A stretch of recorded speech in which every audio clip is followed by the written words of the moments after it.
Assalamualaikum warahmatullahi wabarakatuh.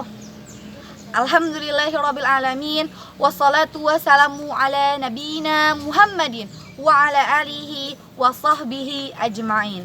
Para sahabat santri dimanapun berada, puji syukur kita panjatkan kehadirat Allah Subhanahu wa ta'ala, Tuhan yang telah melimpahkan segala nikmatnya kepada kita semua. Salawat berserta salam semoga tetap tercurah atas baginda Nabi besar Rasulullah Muhammad sallallahu alaihi wasallam. Wabil khusus saat ini kita sedang memasuki bulan Rabiul Awal, bulan di mana kelahiran Rasulullah Muhammad sallallahu alaihi wasallam.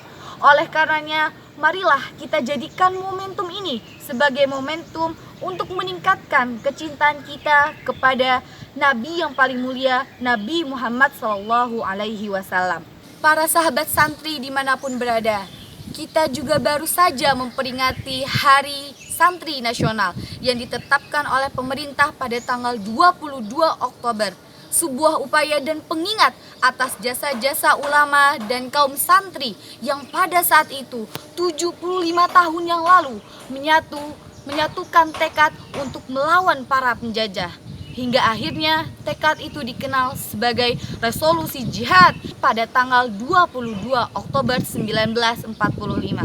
Oleh karenanya para sahabat santri sekalian, sudah sepantasnya kita berbangga atas pengorbanan yang dilakukan para ulama dan kaum muslimin terdahulu yang telah mengorbankan jiwa dan raganya untuk tanah air tercinta Indonesia. Kita doakan semoga mereka yang gugur tercatat sebagai para syuhada. Lalu, apakah perjuangan kita sudah selesai? Tidak, teman-teman semua. Perjuangan masih belum usai. Justru kita harus melanjutkannya dengan pembangunan yang mensejahterakan. Masih banyak yang harus kita lakukan, masih banyak yang harus kita perjuangkan.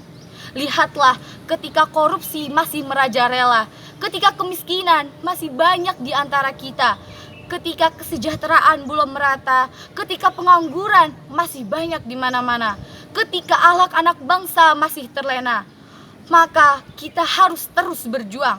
Oleh karenanya sahabat-sahabat sekalian, saya ingin menyerukan kepada seluruh kaum muslimin di Indonesia, terutama kepada kaum santri di pelosok tanah air tercinta. Yang pertama, marilah kita tingkatkan iman dan ketakwaan kita kepada Allah Subhanahu wa ta'ala. Allah adalah sebaik-baiknya penolong bagi kita. Hari ini dunia sedang ditimpa kasus COVID-19 yang tak terkecuali negara kita. Sudah banyak usaha pengobatan dan pencegahan dilakukan. Sudah banyak laboratorium penelitian. Namun ingatlah ketika Allah Subhanahu wa ta'ala berkalam di dalam Al-Qur'an, "Wa may yattaqillaha yaj'al lahu makhraja wa yarzuqhu min haitsu la yahtasib." Dan barang siapa yang bertakwa kepada Allah, maka niscaya Allah akan memberikannya jalan keluar dan rezeki dari arah yang tidak terduga-duga. Oleh karenanya teman-teman sekalian, apapun kesulitan kita, apapun kendala kita, ingatlah kita harus bertakwa kepada Allah, karena Allah akan memberikan solusi terbaik bagi kita.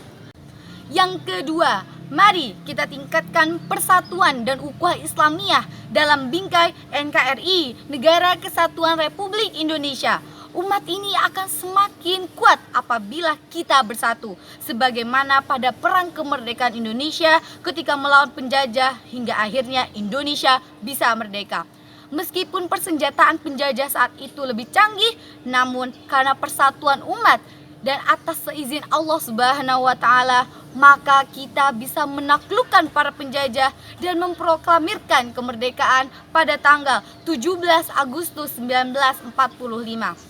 Yang ketiga, mari sebagai generasi muda kita bersungguh-sungguh dalam belajar, bersungguh-sungguh dalam menuntut ilmu, bersungguh-sungguh dalam mempersiapkan diri untuk menjalankan pembangunan bangsa ini dengan bakat kita masing-masing. Lalu yang keempat, mari kita jaga nama baik alma mater sekolah kita, Yayasan Perguruan Islam Darul Hikmah Yapit yang kita cintai. Kita harus menjadi pelopor bagi negeri ini, menjadi generasi yang jujur, generasi yang cerdas, dan generasi yang mandiri. Masa depan di tangan kita. Allahu Akbar.